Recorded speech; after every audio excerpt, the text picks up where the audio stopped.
আজকে আমরা নির্যাতিত শুধু মুহাম্মদুর রাসূলুল্লাহ সাল্লাল্লাহু আলাইহি ওয়াসাল্লামের আদর্শে আদর্শবান না হওয়ার কারণে।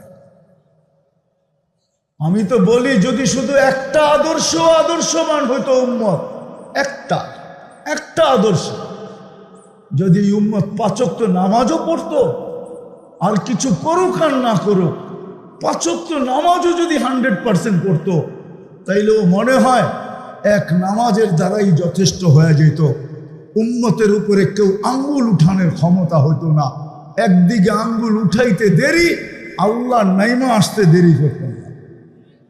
বদরে তো আল্লাহ এটাই বলছিলেন, ওমা রমাইতা ইদ রমাইতা ওয়ালাকিন্নাল্লাহ রমা। বন্ধু আপনি খেলেন নাই, আমরা খেলছি। আল্লাহকে যদি প্রশ্ন করি, তাহলে এত দূরে মদিনার থেকে নিয়ে আসলেন কেন বদরে? বদর কিন্তু মদিনার থেকে অনেক দূরে, কেন নিয়ে আসলেন? তা আল্লাহ যেন আমাকে বোঝাইতে চায়, বেকুব বন্ধু এখানে না আসলে তো খেলাও হতো না। খেলা জমানের জন্য বন্ধুকে নিয়ে আসছি, যাতে খেলা জমুক। আর দর্শক না হইলে তো খেলতেও মজা লাগবে না। বন্ধুকে তো দর্শক হিসাবে নিয়ে আসছি, খেলছি তো আমি। আজকে আল্লাহই খেলতেন। এই জন্য আসেন আমরা তওবা করি। আজকে এই বিশাল মজমার থেকে তওবা করি। আজকে প্রথম তো তওবা করি। করবেন তওবা? কে কে করবেন দেখি? তাহলে আল্লাহকে বলেন না হাত উঠায়, আল্লাহ অতীত থেকে তওবা করলাম। নামান হাত। দ্বিতীয় আমাদের কাজ হলো উম্মতকে বুঝান। এটা শুধু টাকা পয়সা অনেকে অনেক রকম বলে। মেরে দোস্ত, চিৎকার দেওয়া সহজ, বাস্তব অন্য জিনিস। আমি চিৎকারের বিরোধিতা করতেছি না, চিৎকার অন্য জিনিস, বাস্তব অন্য জিনিস। বাস্তব অন্য জিনিস। আমি বিরুদ্ধে বলতেছি না, আমি পক্ষে, ফিলিস্তিনের পক্ষে। কিন্তু আপনি আমার মতো ফিলিস্তিনের গলিতে কাঁদেন নাই, আপনি আমার মতো কাঁদেন নাই, আপনি আমার মতো কাঁদেন নাই। শুধু শুধু আল্লাহর রসুল বলেন নাই, কিয়ামতের সবচেয়ে বড় আলামত ওয়াইলুল লিআরাব মিন শাররি কাদ ইকতারাব। উঠান কিতাব। আমরা তো দুনিয়া ঘুরে দেখি, বিধায় আমার ভিতরে ফিলিংস ভিন্ন, আপনার ভিতরে ভিন্ন। আমি আপনার বিরুদ্ধে না, আমার স্টাইল ভিন্ন, আপনার স্টাইল ভিন্ন। বিধায় আসেন দ্বিতীয় যেটা, আমরা একজন আরেকজনকে বুঝাই যে আমরা এটার থেকে অতদিন বাহির হইতে পারবো না যতদিন পর্যন্ত আমরা ইউটার্ন না নিব। ইউটার্ন কোরআন এটাই বোঝায়, যাহারাল ফাসাদ ফিল বাররি ওয়াল বাহর বিমা কাসাবাত আইদিন নাস লিউযিকাহুম বা'দাল্লাযী আমিলু লাআল্লাহুম ইয়ারজিউন।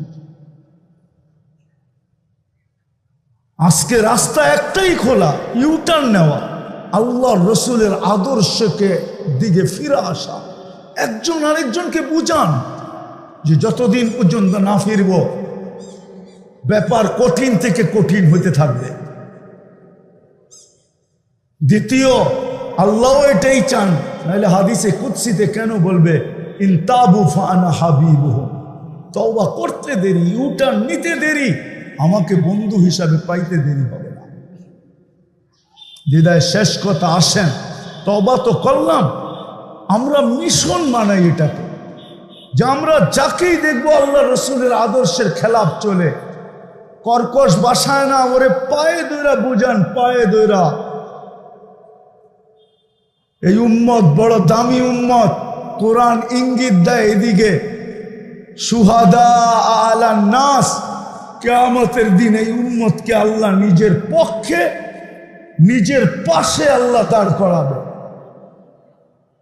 কিয়ামতের দিন এই উম্মত মাঠে দাঁড়াবে না, ইল্লা মাশা আল্লাহ। যে উম্মত হয়ে দুনিয়ার থেকে যাবে, ওকে আল্লাহর পাশে আল্লাহ দাঁড় করাবে সাক্ষী হিসাবে। সাক্ষী জালালউদ্দিন সুয়ুতী রহমতুল্লাহ আলাইহি লেখছেন, মাঠে দাঁড় করাবে না, স্টেজে দাঁড় করাবে, স্টেজে। আল্লাহর পক্ষে দাঁড়াবে।